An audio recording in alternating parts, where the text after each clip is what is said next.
সবাই কেমন আছো বন্ধুরা? আমরা তো খুব ভালো আছি, তোমরাও নিশ্চয়ই ভালো আছো। এইটা কাল ছিল জন্মাষ্টমীর উৎসব। তো কালকে তোমাদের জন্মাষ্টমীর উৎসব কেমন কাটলো সবার? আমাদের তো খুব ভালো কেটেছে, আর খুব ব্যস্তর মধ্যেই কালকে দিনটা কেটেছে। খুব ব্যস্তই ছিলাম কালকেরে পুজোর জোগাড় করতে গিয়ে। জন্মাষ্টমী বলে কথা, তো গোপু সোনার জন্য তো গোপু সোনার পছন্দর খাবারগুলোও বানাতে হবে, তাই তাড়াতাড়ি করে গোপু সোনার জন্য পছন্দর খাবার বানিয়ে ফেলছি।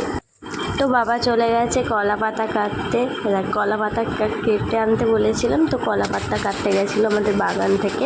তো ততক্ষণে আমার সব সবজি কাটাও হয়ে গেছে, সবজি কেটে সব সবজি কেটে ফেলেছি। আমার সবজি কাটাও কমপ্লিট হয়ে গেছে সমস্ত।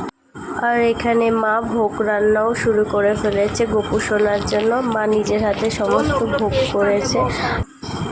মা ওইদিকে ভোগ রান্না করছিল, আর আমি ভোগগুলো আমি বেড়ে নিচ্ছি, সব বাটিতে বাটিতে করে বেড়ে নিয়েছি। তাই জন্য তাড়াতাড়ি গোপু সোনার দিদি এখানে গোপু সোনাকে চান করিয়ে দিচ্ছে কত সুন্দর করে। দেখো কত ভালোবেসে গোপু সোনার দিদি গোপু সোনাকে সুন্দরভাবে চান করিয়ে ফেলছে। এখানে গোপু সোনার চানও কমপ্লিট প্রায় হয়ে গেছে। গোপু সোনার চান, গোপু সোনার দিদি এখানে আবার গোপু সোনাকে চান করে খেতে বসে পড়েছে। আমাদের পুজো শুরু হয়ে গেছে, বিকাল হয়ে গেছে। বিকাল 4:30টার দিকে ঠাকুর মশাই এসে গেছিলেন, আমাদের পুজো শুরু হয়ে গেছিল।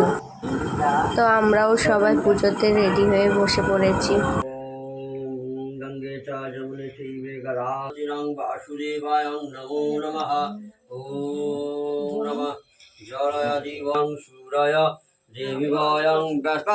বেশি না, অল্প একটু ঠিকই। আচ্ছা, করিয়েছে ওর মা, চান করিয়েছে। দেখো আমার গোপু সোনাকে কেমন লাগছে বলো তো তোমরা সবাই? সুন্দর লাগছে না আমার গোপু সোনাকে? দেখো কত মিষ্টি লাগছে দেখতে, দেখেছো?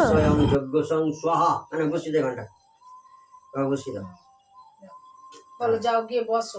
বসো, বসো। তোমার ওই থালা ধরো মা, ওই থালা ধরো। শোনাই ধর তো থালাটা। না, হ্যাঁ বসো।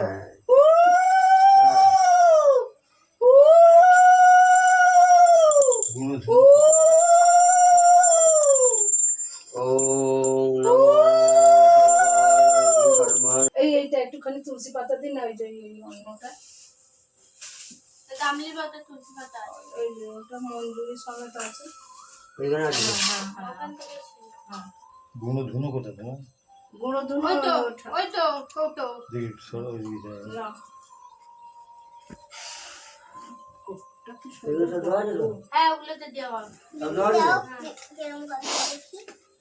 কোটটা কি সুন্দর বন্ধ। হ্যাঁ জ্বালাও।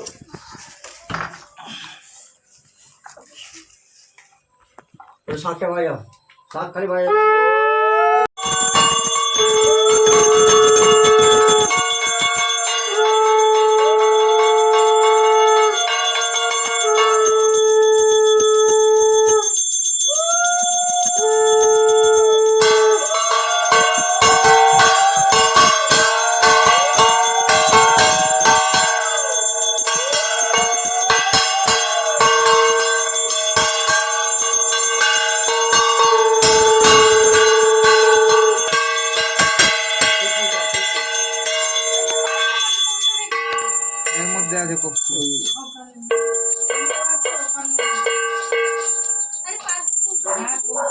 আমি এখনই নিলাম ওই জ্বালবার জন্য জ্বলছিল না, ছেড়ে দিই।